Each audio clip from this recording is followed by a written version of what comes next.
Now, performance audit reports of the Auditor General on the administration of scholarships by Get Fund has revealed lists of members of Parliament and other influential people benefiting from the fund. Names like that of the Education Minister Matthew Opoku-Prempeh, Procurement Minister and Deputy Majority Leader in Parliament Sarah Adwoa-Safo, as well as the Executive Secretary of the National Council for Curriculum and Assessment, NACA, Prince Hamidu Ama, have all been or have benefited from the scheme. We'll get to their reactions shortly, but just so you know, Dr. Opoku-Prempeh, while an MP, is listed as studying national and international security at Harvard University, receiving some $12,800 for living expenses and $11,200 as tuition fees.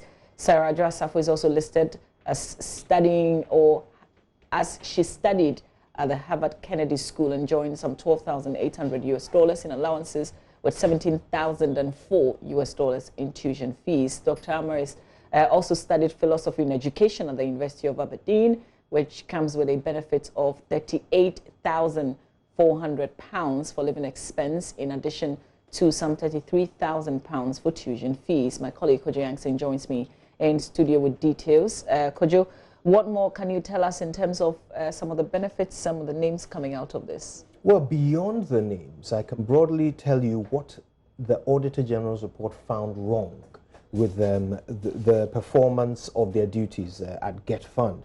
Generally, this report from 2012 to 2018, according to the Auditor General, the Secretariat spent 425,698,973 Ghana cedis on scholarships. There were 3,112 beneficiaries. Now, the Auditor General finds that out of that number, 2,217 of them received unlawful scholarships, unlawfully granted scholarships to study abroad. The public body in Ghana mandated to run foreign scholarship schemes is the Scholarship Secretariat, not Get Fund. So according to the Auditor General, in their findings, their conclusions, they say that the Get Fund Secretariat, in contravention to the object of the fund, 1, administered the scholarship themselves, which they are not mandated to do, and 2, illegally funded foreign scholarships, therefore acting ultra-virus. Now, you mentioned a few names of people who have benefited from this. All of them studied abroad. Now, what the law says, and in fact, this is how Get Fund responded when the Auditor General questioned them about these scholarships. They said that, in fact, their Act, Section 2(2)E of the Get Fund Act 2000, which is Act 518, enables Get Fund to provide money to support such other educational activities and programs for the promotion of education as the Minister, in consultation with the Board, may determine. It was therefore in line with this that the Secretariat granted scholarships to parliamentarians and politicians to enhance the consolidation of our democratic dispensation. So here in the response of the Get Fund, they are saying that the law allows them to grant scholarships to people who may not be needy and brilliant, but simply people who can further the course of education here in Ghana. So they are saying that all these people, about 89 of them, who the government, through Get Fund, spent $4.7 million on, all 89 of them were granted these scholarships at the discretion of whichever minister was in place at the time, because their education would further the course of education here in Ghana. So that's the response that they've given. Of course, Auditor General did not find this response to meet the tenets of the law, because all of these people were sent to study abroad when Get Fund is not supposed to be. But indeed, if you look closely at the statement, it also sort of wants to, this administration wants to disassociate itself and say that, but all these things happen not under this current administrator. I want us to take a look at their own website to look further at some of the things that they've stated on their own website in terms of their mission. Yes. So it says here that Get Fund's mission is to support the delivery of quality education to the citizens of Ghana from the basic to tertiary levels through dynamic funding policies carried out, aimed at ensuring equitable provision of essential resources for all levels of education to all segments of the Ghanaian population. So, yes, their website is speaking comprehensively about the mission for which Get Fund was set up. And it's supposed to be for citizens of Ghana at all levels. The idea here, and we have to go into their actual act, which is also on the website, where it will state quite clearly what sort of education they can fund, how they can do it, and what they're supposed to do, the means testing they're supposed to do before they determine whether a person qualifies for the fund or not. So if you look at the objects of the fund, it says the object of the fund is to provide finance to supplement the provision of the education at all levels by government. 2, for the purposes of attaining this object, the monies from the fund are to be expended as follows. A, to provide financial support to the agencies and institutions under the Ministry of Education through the Ministry for the Development and Maintenance of Essential Academic Facilities and Infrastructure in public educational institutions, particularly in tertiary institutions. It also goes on to say to provide supplementary funding to the Scholarship Secretariat for the grants of scholarships of gifted but needy students for studies in the second cycle in accredited tertiary institutions in Ghana. And this is essentially what the report seeks to bring out very clearly, and says that it's gone contrary. But if you go further, it also says to contribute monies from the fund towards the operation of student loans schemes for students in accredited tertiary institutions through loan scheme mechanisms and agencies approved by the minister. Yeah. Okay, so I think that echoes what they said to the Auditor General, that the minister can, in consultation with the board of trustees of Get Fund, they can approve scholarships for individuals who may not necessarily be needy and brilliant, but simply people whose education will further the course of education here in Ghana. So that is the criterion under which this discretion can be used by the minister. So I think the Auditor General is questioning whether or not these 89 individuals identified as beneficiaries who are not necessarily needy, whether indeed the discretion used to give them the scholarship meets this particular criterion. But let's not forget that beyond that, there is the simple question of whether or not Get Fund should be funding foreign studies.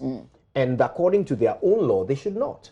In fact, this morning we spoke to Vincent Asifwa, who confirmed as much. That no, Get Fund is not supposed to be funding needy students to study abroad. And that's a PRO of the Ghana, the Ministry of Education. That's correct. Okay. Now, there have been some disclaimers issued by several people connected to this. I want us to start with the Minister of Education, Dr. Matthew Poku Prempeh, who spoke to our sister station, Adom. Free in Fisher, in Pimunu, and you do swap, and I do don't call for the minister. From 2016 that I was made a minister, I have not had the opportunity of having a 2-week leave, let alone the opportunity to pursue a master's or a PhD. Now, some no Lucrebian, me better by and then another name of Ministry of Education. There's no iota of truth in this matter. As a minister with oversight responsibility of a Get Fund, I have not taken money from the fund. It is absolutely false. Yeah, Benjamin. When coaches at the free Get Fund in mind. Now the crew of this if you pay me no edit to na yinia bemu a walk parliament. The truth of the matter is, in 2014, we had an invitation from Harvard University to pursue a course, and Get Fund sponsored it. Parliament, Get Fund sponsor in Yemen. Now, so the mechanic, but I was not the only one who went for the course. I would not mention any names. Not all of us got the money from Get Fund. Since 2014, Harvard students are friends, Get Fund sponsor. Others got it from the National Health Insurance. It was a number of us, and we all accessed funds from various sources. Somebody just wrote the 12,000, but it's bizarre for anybody to think that Get Fund could release to me a $12,000 amount for a 3-week course. So that's the response this morning given by the Education Minister, Dr. Matthew Opoku-Prempeh, as he spoke to our sister station, Adom TV. So the question still being asked, and if you look at details of that report, it says Get Fund Secretariat breached the objects of the fund and administered the scholarship themselves and illegally funded foreign scholarships that's acting outside their mandates. We've got some more reactions. That's right. The Executive Secretary of NACA has been responding indeed with various posts as this news broke over the weekend. Yes, now Dr. Prince Ama, was a beneficiary in 2012. So he has put a number of statements up on his social media. I'll read one of them. It says, this was posted about 11 hours ago. It says, to whom much is given, much is expected. Prince Hamid Ama, PhD. It's important every now and then to take time to express gratitude for the many winds that have blown your life across the stormy challenges that have beset you. Mine was not a life of privilege. At many points during my education, it seemed as if I could go no further. It was a struggle to get into and through senior high school, as it was for my undergraduate and postgraduate studies at the University of Education, Winneba. These struggles did not daunt, but rather strengthened my belief in the need for and the power of education to change lives and transform communities. And that is the very point I made when I applied for a scholarship from the Ghana Education Trust Fund back in 2012. My purpose was to acquire the competencies that would enable me contribute to the national mission of extending quality education to everyone. 3 years later, in 2015, having graduated with PhD in mathematics education, I stayed true to my promise. I rebuffed several offers from the United Kingdom where I had studied, including from Oxford University, and returned home to give back to and serve the country that had believed in me and given me a shot that I would otherwise never have had. That's why I dedicated my life to the cause of education in Ghana. Among the children of Ghana are many who can reach for the greatest heights, who can make a contribution to the project of national building. Our duty is to open the pathways of opportunity for them, from F-Cube, Free Senior High School, through to a transparent scholarship scheme that lifts up those who need it. We must work harder and harder to ensure that finance is not a barrier to the committed and to the talented. This is the cause that I have dedicated myself to, and this is how I'm expressing my gratitude to my nation, and I hope you will too. He uses the hashtags for God and country and for the good of Ghana. He does not address, however, the Auditor General's concern over the fact that it was foreign study that was funded, which Get Fund is not supposed I guess this is to make the point that he needed the scholarship and that's why he applied for it and then he came back. Because if you look at the audit report, and this is also one of the areas that many are worried about, the fact that the scheme was to provide supplementary funding to the scholarship secretariat for granting of scholarships to gifted but needy students to study in second cycle in accredited tertiary institutions here in our country. Well, we also want to take a listen to the Education Ministry PRO, Vincent Dekol Asifwa, who spoke on the Super Morning Show this morning. In that interaction, Kojansen, you also spoke to the PR of the Ghana Education Service, who initially wanted to discredit a story that had been put up on myjoyonline.com. Yes, he said that the story on myjoyonline.com, which identified the beneficiaries, including Dr. Matthew Opoku-Prempeh, who is the Education Minister, he said that because he was referred to as Education Minister, it would mislead the public into thinking that he received that benefit as Education Minister. So he sought to make the distinction that actually Dr. Opoku-Prempeh's scholarship was granted him while he was a member of Parliament under the previous government. So he made that point, but then we had a lot more to ask him beyond that. I think we can hear him now. The publication from My Joy Online is very unprofessional, very unjournalistic, and I don't think that it should have come from My Joy Online, especially because when you put out a statement and say that Education Minister benefits from Get Fund scholarship, the impression that you are seeking to put out there is that the Education Minister, that is Dr. Matthew Opoku-Prempeh, has benefited from Get Fund at the time that he was Minister of Education. Now, my concern is that, and I have to state this for the general public to also know what the facts are, Dr. Matthew Poku Prempe has never received any scholarship from Get Fund since assuming office as the Minister of Education. Now, however, the impression that is also put out there that the Get Fund Act, that is the Act 581, is supposed to be giving scholarship to needy but brilliant students is also false.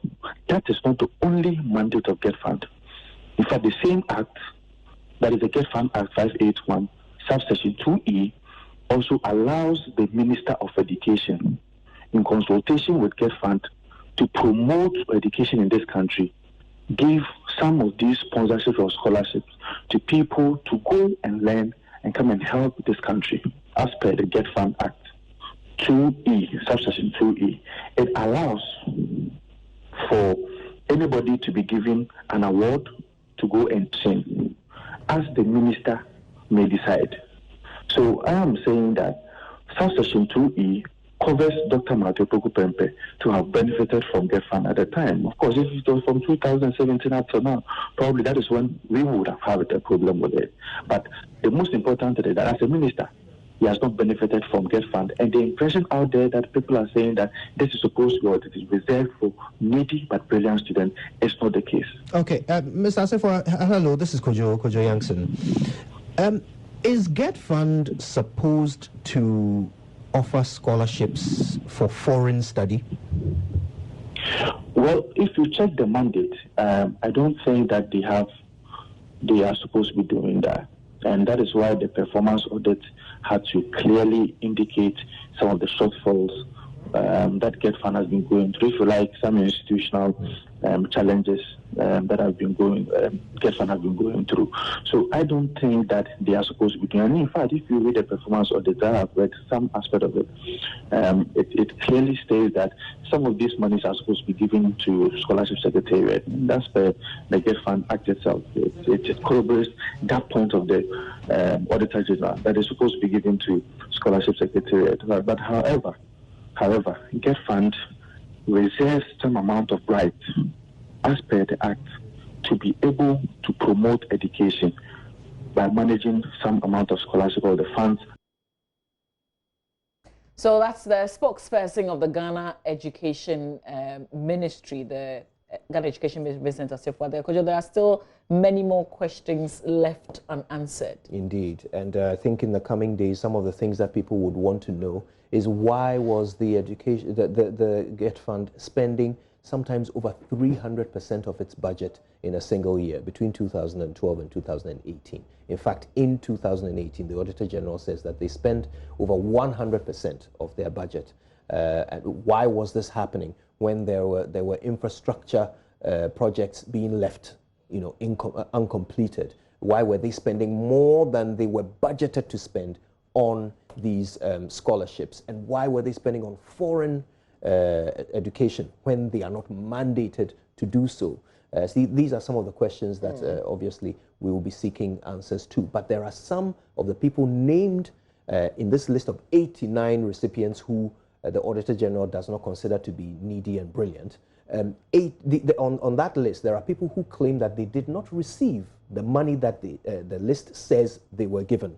So they are mentioned as beneficiaries, but indeed they say they did not receive that money. So naturally, we're going to be looking into these as well to find out what exactly happened to some of these money. Some of them were supposed to be given spending money. And it says on the documentation that Get Fund gave the Auditor General that spending money was paid to them. But these individuals say, I never even went to study there. The fees were never paid for me to go and study in these institutions. So what's spending money? And we also do know that there's a body that's supposed to check that the administrator does not go out of his scope. So why did all the people around sit down to watch them do the wrong thing? Absolutely. Yeah. Plenty more answers that we'll be seeking. Thank you, Kojo Yankson.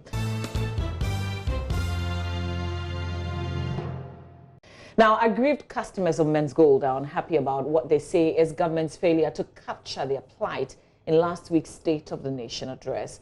They say, though, they did not expect the president to announce payment of their investment in the collapsed gold dealership firm, an update on the matter would have been helpful.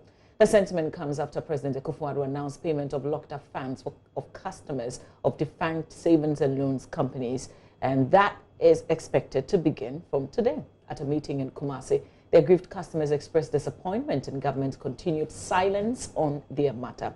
Nanaya Ojima sat through proceedings at the bi-weekly forum to discuss their fate. Repeat that all depositors of the savings and loans and microfinance institutions, including DKM, which collapsed in 2015, will receive 100% of their deposits too once the validation exercise is concluded. Behind me are aggrieved customers of gold dealership firm Men's Gold. On a monthly basis, they meet here to think about how they intend to take their locked-up capital from the defunct firm. Our money! Our money! Our money! Top on the agenda is their neglect on the list of financial institutions the president spoke about. Under the shady trees at Center for National Culture in Kumasi, members of the group take turns to share opinions on their next line of action. One of the leaders of the group, Ezekiel Ano Akagbo, thinks the president has been unfair to them. But why should the president turn a blind eye on this? And we are also expecting that the president would even say something about the measures they have put in place to help us retrieve the money.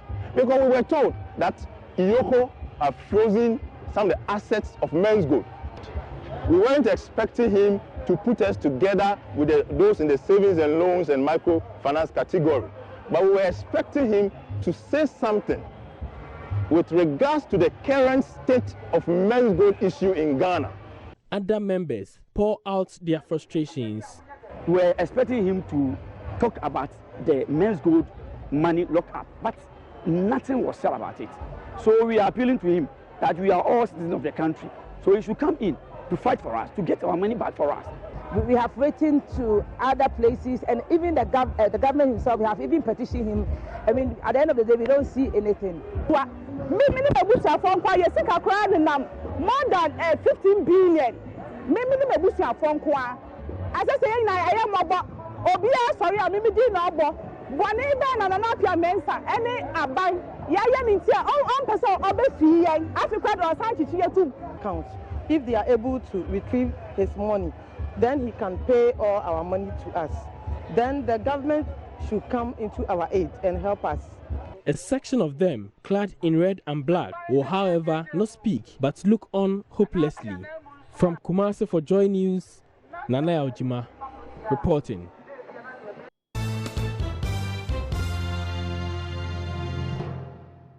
Now, wife of one of the 3 Kolebu Teaching Hospital urologists who died back in 2005 in an accident says she's forced to relive the trauma of losing her husband anytime she hears news of a crash. Speaking to Joy News in our series of accidents that shook the nation as part of our Arrive Alive campaign to stop the deaths on Ghana's roads, Dr. Cecilia Benti questioned why some drivers who cause avoidable accidents are left off the hook. There's more in this report by Maxwell Akbaba. But I try that at each anniversary, if only I have to write to, I have to send something in papers in remembrance of my husband. Wife of one of the doctors, Dr. Cecilia Benchi, shows me articles she authored about the ghastly accident that claimed her husband's life. In August 2005, Dr. Isaac Benchi was returning from a monthly outreach program in the Bronx-Ahafo region, but he never reached home. He died with his senior, Professor John Quarty, and 34-year-old Dr. Benjamin Osewiafe. Dr. Cecilia Benchi has been narrating to me how she had news of the death of her husband. So the car came to pick him, and something funny happened. After I had gone in and was closing the gate because of the dogs, I didn't want the dogs to come out. Then he came back, knocked, and then said, Mokomaba, again. But he had already said he was going, so I also answered, and he went. She says it has been difficult to cope years after the death of her husband. Yeah. Of course, what I planned to do, most of the things I planned to do, I couldn't do because I don't have any other support. Okay. Dr. Cecilia Benchi says her heart bleeds anytime she hears news of an accident. She wonders why some drivers who are to blame for the crashes which are preventable are not prosecuted. And then to the drivers, my heart bleeds all the time. Each time you hear a crash, my heart bleeds. And I think it's the same for many, many others who have lost loved ones. The carnage on our roads, they are man-made, I would call, disaster. Okay. We have to, they are preventable. People are in prison for little things. Okay. But people are killing others on the road. I am wondering what happens to them, the drivers and so on who do that. I'm begging because it's hurting so many people. I am now at the residence of Ian Corty. His father, Professor John Corty, died in the same accident on the Bonsu-Apidwa section of the Accra-Kumasi highway. He narrates to me what led to the accident. He says it is a shame majority of Ghana's major highways are not divided or dual carriageways. So I think I got the report more from a statement that the driver had given. And he said that they were traveling back to Accra and he saw an oncoming car which was trying to overtake, the traffic on the other side of the road. I think he decided, in his estimation, that the car would not get back onto their side of the road before he got to them. So he pulled over to the side of the road and parked. And then the oncoming car's tire burst. And the car somersaulted and came and landed on their vehicle. I think that it's a shame that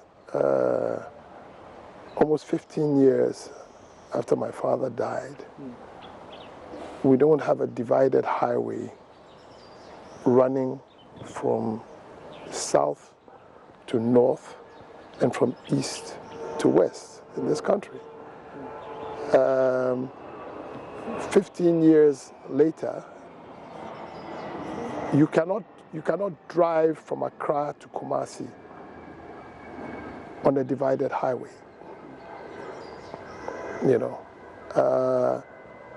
Every time you hear about head-on collisions,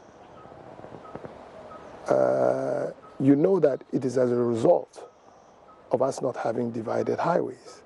About over 20 years now. Over 20 years. Dr. Bernard Morton has been a urologist at the Kolebu Teaching Hospital for more than 20 years. He was a close friend of 34-year-old deceased urologist Dr. Benjamin Osewiafe, and he tells me, but for his heavy work schedule, he would have been a statistic. There was some sort of reluctance to go at the time. I don't know, that sort of premonition people may have about something. Not that something will happen, but he was quite reluctant. And even he nearly exchanged positions with me if I was willing to go. By that time, too, I also had something to do, so he had to make the trip. So I remember that dawn he called me that it was time. But normally they were going to Sunyani, I think, that time. So around 4:35, the vehicle has come to pick him, and he called me, and I wish him well, and told that he will be coming by Sunday morning or Monday morning. And then I think it was a Saturday that we were all at the hostel and we heard the sad news. In fact, it was very traumatic. He also talks about the impact of the deaths on the Kolebu Teaching Hospital. in terms of human power, it was catastrophic for this country. Because at that time, urologists all over the country were just about 10 urologists. Well, expect others not to be as obedient to the law as yourself. Please remember, we need you to arrive alive. Stay with us. You're watching JoyNews Desk.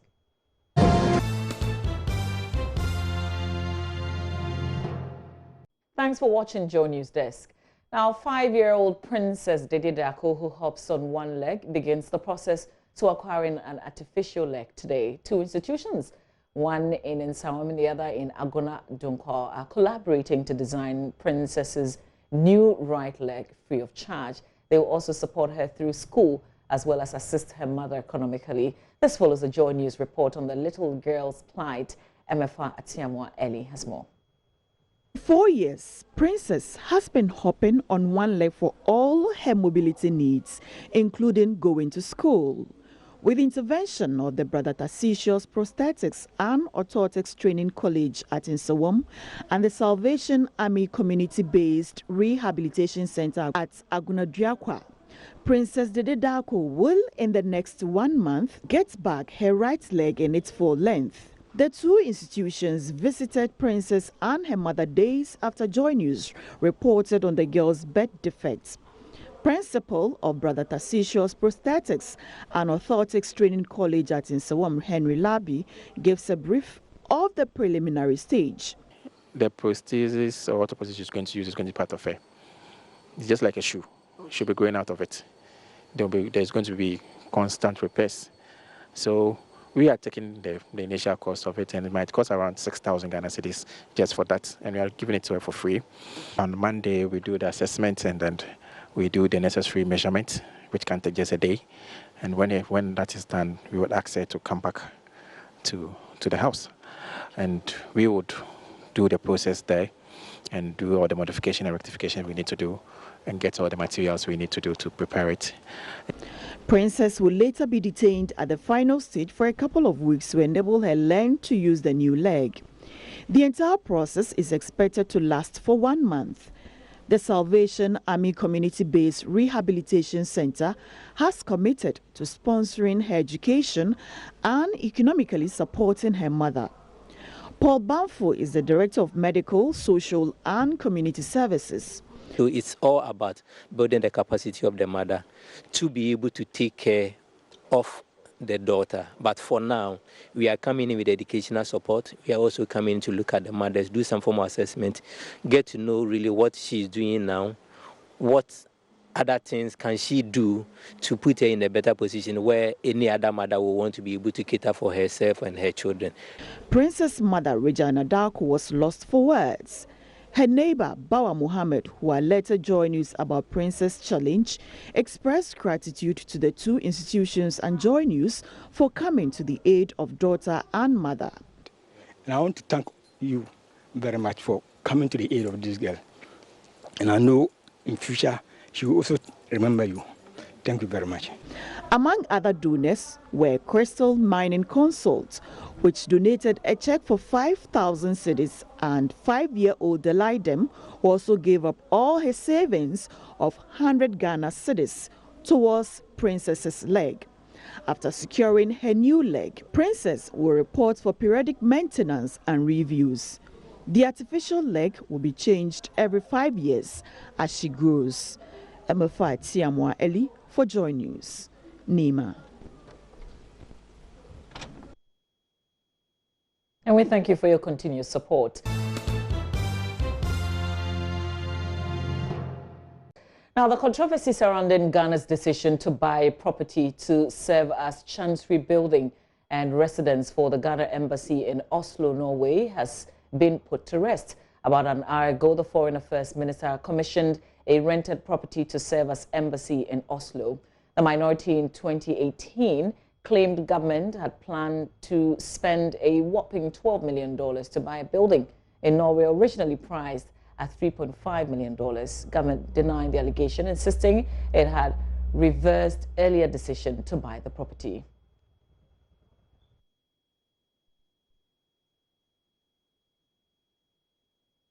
property. This is not the property that Ghana wanted to buy. Indeed, as the process is always the case when you want to open an embassy, you send officials there to look at finding suitable property for the Chancery as well as the residents. In this case, our officers came, the head of the estate department, what we call the bureau, came to look around. They identified a property for the Chancery. So they started talking to the owner of the property, came back to Capital to inform us that they had identified the property. Indeed, this whole controversy is something that I can never understand, because we had not even gone through the process of the first step, which is going through the ministry's entity tender committee before you even go to PPA. Of course, there's a process of bringing the relevant agencies to come and do the due process in order for them to either say that this is a good property or not. All of that hadn't started, and then this grew over. They felt that at this point we will do better to rent this floor, which is the 5th floor of this beautiful office building. So the ambassador's residence is purchased by the country? Is purchased by the government. Is it the same thing that generated the controversy? No, it's not.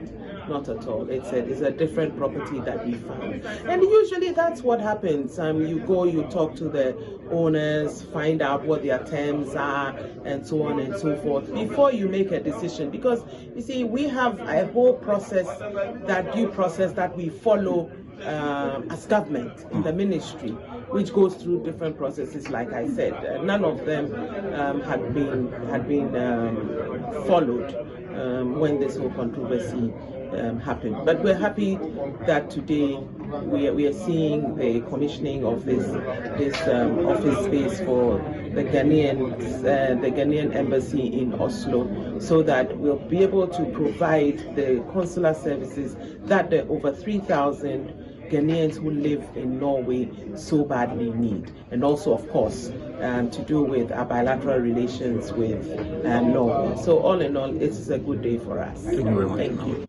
Now coming up in business, receiver for defined financial institutions set conditions for payments of depositors whose claims have been validated. Emmanuel Abwaje, we are Faye brings you details of this and more in business.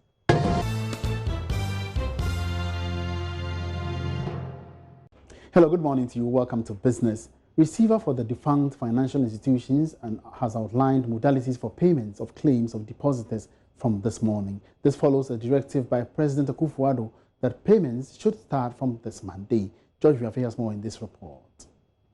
According to the receiver, all the said payments shall be made through branches of Consolidated Bank Ghana across the country. Based on information provided by the receiver, Consolidated Bank will then open new accounts for all the depositors whose claims have been validated and agreed in receivership for the liquidated financial institutions. The receiver is expected to send a text message to these depositors that are due for payment, setting out the account number and the cash amount for payment. The payments are to be made in the form of cash and bonds. However, 97% of the individual payment to be made by cash, while those deposits belonging to corporate firms will be done by bonds. According to the receiver, it is also in the process of validating claims to aid further payments. It has also confirmed receiving 5 billion Ghana cedis in the form of cash and bonds from government. The payment should bring some relief to those who had complained in the past that the delays was badly affecting their business and dealings. However, Joy Business is learning that only those who received their text message from this morning are allowed to go to the Consolidated Bank Ghana to receive their monies. Now, away from that, a young entrepreneur and processor of quality shea butter, Al-Hassan Akoligo, emerged as winner of the $100,000 funding support at the maiden edition of the McDan Entrepreneurship Challenge. The competition, which started about 8 months ago, saw over 7,000 applicants taking part. Young entrepreneurs presented their business models and hoped to attract financial support from the McDan Foundation.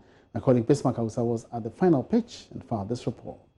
Our main product, Clincher, is made from coconut husk. Clincher is 100% smokeless, clean and affordable. The grand finale of the McDan Entrepreneurship Challenge saw 10 finalists pitch their business ideas and plans before a 5-member jury. After each of them had their turn, Alhassan Hamza Akoligo, an entrepreneur who is into the processing of quality shea butter, emerged the winner of the $100,000 funding support to scale up his business. Alcohol shea butter!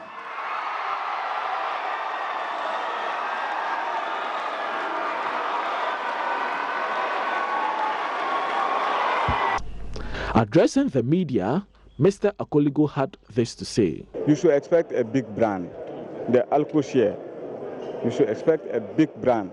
I mean, a well-established business that will create a lot of jobs and make huge returns and go international. Executive Chairman of the McDan Group of Companies, Dr. Daniel Macaulay, in an interview, admonished startups to be financially disciplined for their businesses to thrive. It is not the money, but the person behind the business. Does he have what it takes? Does he have the attitude, the patience, the discipline that it takes? As I keep saying, they don't have to just wait for the money. They have to work from within. Meanwhile, one of the judges, Percy Amoyanki, has described the challenge as fair and devoid of any bias. We had an independent jury. We had to go through 13 weeks, to assess them. And after that, they had to go through an incubation stage. We had sessions, to build their capacity. And after that, we also had to look through their business plans. Each of the 9 other finalists received 25,000 cedis from the McDan Foundation. The Ministry of Business Development also pledged a total of 300,000 cedis support to the finalists, whereas the Ghana Investment Promotion Center pledged to send the ultimate winner and the first runner-up on its next business trip abroad. Bismarck Hausa, Joy Business. And that's all in business for now. We'll bring back more business at midday. My name is Emmanuel Abwaji. We have a good morning.